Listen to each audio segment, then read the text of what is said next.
வணக்கம். காஞ்சிபுரம் மாவட்டம் பரந்தூர் சுற்றுவட்டார பகுதிகளில் 20 கிராமங்களை உள்ளடக்கி சுமார் 5746 ஏக்கர் பரப்பளவில் பரந்தூர் விமான நிலையம் அமையப்படும் என மத்திய மாநில அரசுகள் அறிவிப்பு வெளியிடப்பட்டு பணிகள் நடைபெற்று வருகிறது.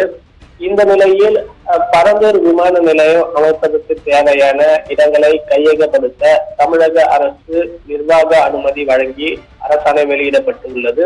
பரந்தூர் விமான நிலையம் அமைப்பதற்கு எதிர்ப்பு தெரிவித்து கிராமம் முழுவதும் அகற்றப்பட்டுள்ள ஏக்கனாபுரம் கிராமத்தை சேர்ந்த கிராம மக்கள் தொடர்ந்து 550வது நாளாக பல்வேறு போராட்டங்களை நடத்தி வருகின்றனர்.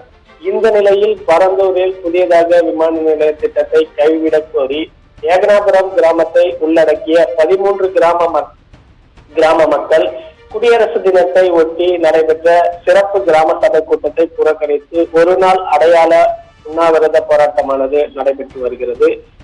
ஏகனாபுரம் அம்பேத்கர் திடலில் அருகே நடைபெற்று வரும் இந்த உண்ணாவிரத போராட்டத்தில் 13 கிராமங்களை சேர்ந்த சுமார் 200க்கும் மேற்பட்ட கிராம மக்கள் உண்ணாவிரத போராட்டத்தில் கலந்துள்ளனர்.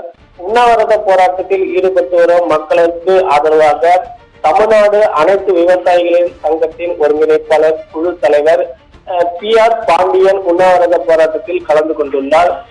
இது மட்டுமின்றி இந்த உண்ணாவிரத போராட்டத்திற்கு வருகை தந்த சவுக் சங்கர் அவர்களை காவல்துறையினர் அனுமதி மறுத்த நிலையில் சுமார் அரை மணி நேர போராட்டத்திற்கு பின்பு சவுக் சங்கர் அவர்களும் இந்த உண்ணாவிரத போராட்டத்தில் பங்கேற்றுள்ளார். விரிவான தகவல்களுக்கு நன்றி அருண்குமார்.